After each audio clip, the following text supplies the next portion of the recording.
हिमवान पुत्री हेमवती सती खंड पाठ 6।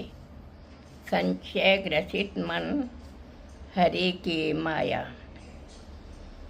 संशय ग्रसित मन हरि की माया।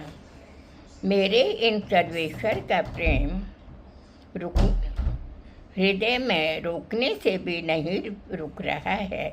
चलो, यदि मैं मान भी लूँ कि ये नरपति व्यापक अज ब्रह्म हैं, तो क्या ये देह धारण कर मनुष्य रूप में होंगे? और यदि इन्होंने नरदेह धारण भी कर ली, तो क्या ये अज्ञानियों की तरह अपनी पत्नी को खोजते फिरेंगे? परंतु शिव की वाणी मृषा तो नहीं हो सकती।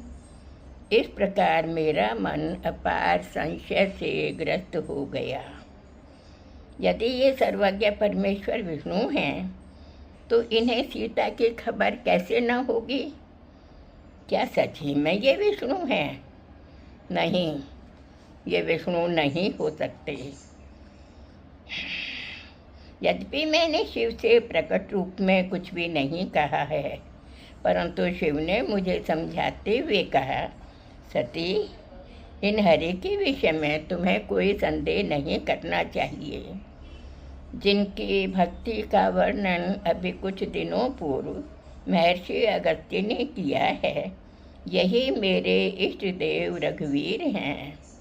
मुझे इनके दर्शन बड़े सौभाग्य से प्राप्त हुए हैं। मुनिजन इनका ही ध्यान करते हैं। वेद नेति नीति कहकर इनका ही वर्णन करते हैं। सर्वव्यापक हरि ही रघुकुल में प्रकट हुए हैं। यद्यपि मेरे पति ने मुझे अनेक बार से इस प्रकार से समझाया, परंतु माया के वशीभूत हुई मेरा संशय वे दूर न कर सके। श्री हरि की माया को जान अंत में मेरे प्राणेश भव ने हंसते हुए मुझसे कहा, हे सती, मैं यहाँ वट वृक्ष की छाया में बैठा हूँ। यदि तुम्हारा संशय मेरे कहने से दूर नहीं हो रहा है, तो तुम इन सर्वज्ञ की परीक्षा क्यों नहीं ले लेती? राम की परीक्षा। शिव जी की आज्ञा पर मैंने सोचा, हाँ, यही उपयुक्त है, परंतु मैं इन रघुवर की परीक्षा कैसे लूँ? मेरा मन दुविधा में था। कभी पैर शिव की ओर लौटने को मुड़ते, तो कभी रघुवर मणि राम की परीक्षा हेतु राम की ओर जाने लगते। मेरे हृदय में बार बार विचार विमर्श चल रहा था। अंत में मैंने सीता का रूप धारण किया और उस मार्ग पर चली गई जहाँ से श्री राम आ रहे थे। पहले लक्ष्मण ने मुझे आश्चर्य से देखा। वे मुझे देख भ्रमित से हो गए, पर कुछ समय तक कुछ कह नहीं सके। लक्ष्मण कुछ कहने को ही थे कि श्री राम मुस्कुराकर कोमल मीठी वाणी में मुझसे बोले, माता, मैं रघुकुल नंदन अयोध्यापति दशरथ पुत्र राम आपको प्रणाम करता हूँ। माता, मेरे इष्ट देव शिव कहाँ हैं? और आप इस निर्जन वन में उन्हें छोड़कर कहाँ भ्रमण कर रही हैं? क्यों भ्रमण कर रही हैं? श्री राम ने मुझे पहचान लिया है। यद्यपि मैंने इनकी पत्नी सीता का रूप धारण किया था, यही सर्वज्ञ अविनाशी विष्णु हैं। मुझे शीघ्र ही महादेव की ओर चलना चाहिए। अपने प्रिय सर्वेश्वर पर अविश्वास कर न जाने मुझे क्या प्रायश्चित करना पड़े। मैं इसी चिंता में ग्रस्त थी कि मैंने मार्ग में एक कौतुक देखा।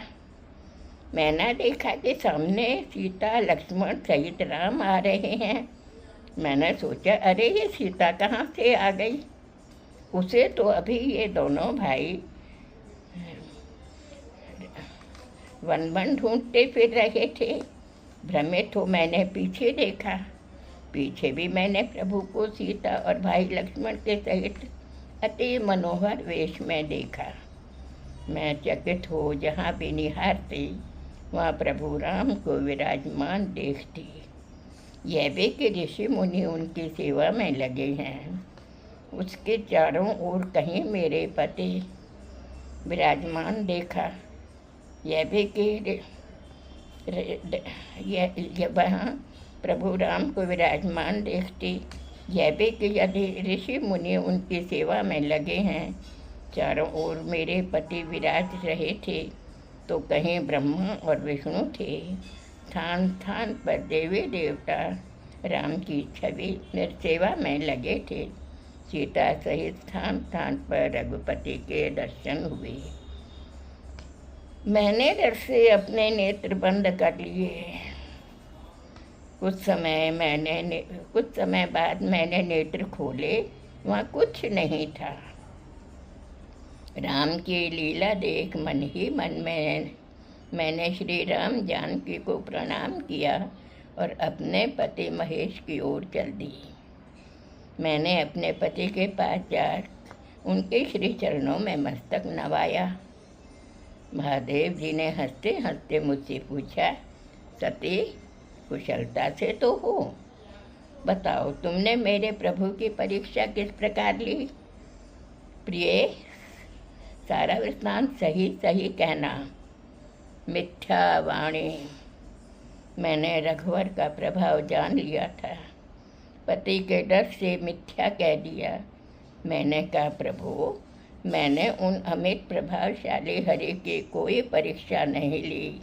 मैंने सोचा जो आपने कहा कि वे परम ब्रह्म हैं, रकुल नंदन परम ब्रह्म हैं, जिनका ऋषि मुनि आप ब्रह्मा देवगण सहित सभी ध्यान धरते हैं, उनकी उपासना करते हैं, सो उचित ही कहा होगा।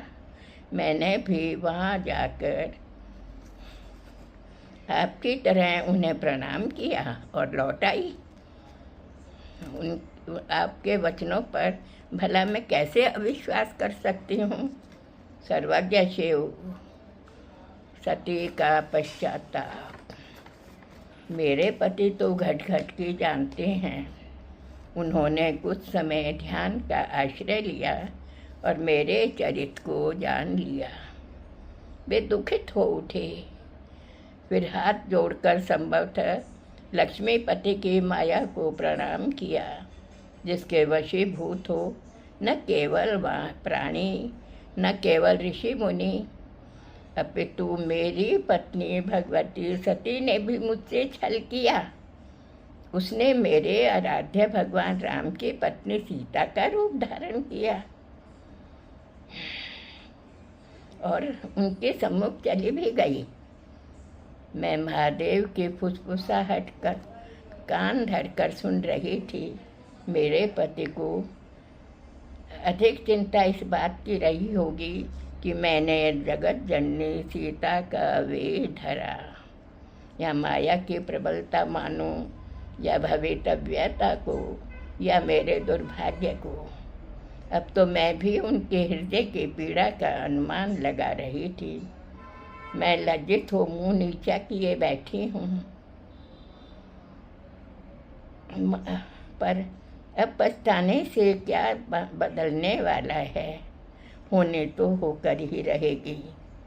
कभी कभी महादेव की ओर देख लेती हूँ, यद्यपि ये मुझसे कुछ नहीं कह रहे हैं, मैं इनके संताप का कारण बनी। अतः मेरी स्थिति भूमि में समा जाने वाली हो गई। कुछ समय बाद शिव संयत हुए। लगा उन्होंने कोई निर्णय लिया है। क्या? या तो महेश्वर जाने या श्री राम। मैं तो केवल यही जान पाई हूँ कि इन्होंने मेरे कृत्य को योग ध्यान से जान लिया है, परंतु मन में भय है, शंका है। कथा सुनते सुनाते हम कैलाश पर पहुँचे। शिव की अखंड समाधि। महादेव शिव वट के नीचे कमलासन लगाकर बैठ गए और सहज श्वास में स्थित हो अखंड समाधि लगा ली। एकाकी सती। मैं एकाकी हो गई। जितनी दीर्घ समाधि उतने ही समय का संताप। कोई मेरे मन की स्थिति को नहीं जानता। बताऊं भी तो किसे? क्षमा भी मांगू तो कैसे? एक एक दिन युग के समान बीत रहा है। न जाने यह दुख का सागर कैसे पार होगा। हाय, मैंने अपने परम स्नेही शिव शंकर की बात का विश्वास नहीं किया और इनके आराध्य श्री राम का अपराध कर डाला। अपने पति शिव से विमुख होकर मैं कितने समय जीवन धारण कर सकूंगी। कभी मैं श्री राम का स्मरण करती और याचना करती कि यदि आप सत्य में दीन दयालु हैं तो मेरे कष्टों को दूर करें। शिव विमुख जीवन को धिक्कार है। शिव का समाधि से विश्राम, सती त्याग। वह समय भी आ गया जब शिव ने अपनी समाधि से विराम लिया। समाधि त्याग मेरे अपने प्रभु श्री राम का स्मरण करने लगे। उनकी गंभीर वाणी को सुन मैंने तुरंत शिव चरणों में मस्तक नवाया। भगवान शंकर ने अपने सम्मुख बैठने को कहा। अपने मन को मार मैं सामने बैठ गई और वे इतिहास पुराण की कथाएं सुनाने लगे। यद्यपि उन्होंने मुझे वामांग बैठने की अनुमति नहीं दी, परंतु मैं मनोयोग से उनके कथा रस का पान करती रही। मैं समझ चुकी थी कि प्रभु शिव ने तुझे पत्नी रूप में त्याग करने का विचार कर लिया है। समय बीतता गया। प्रभु शिव से मैं संयत अवस्था में प्रभु श्री राम के गुणों का वर्णन सुन अघाती नहीं थी। पटाक्षी।